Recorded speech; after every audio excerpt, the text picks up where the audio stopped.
I don't know. Not these 2 or 3 years, perhaps. Oh, not these 2 or 3 years. Oh, what shall I do?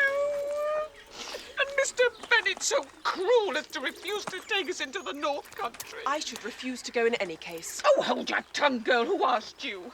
Oh, Lydia, you will write to me often, won't you? Well, I don't know. We married women don't have much time for writing.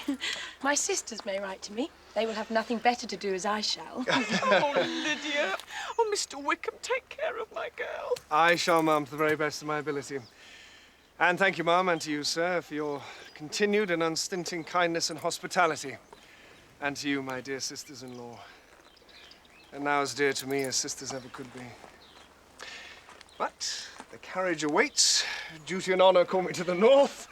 And so come, my dear.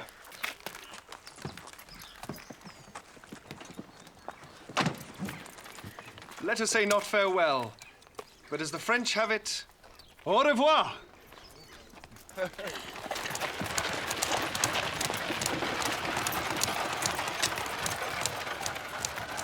He's as fine a fellow as ever I saw.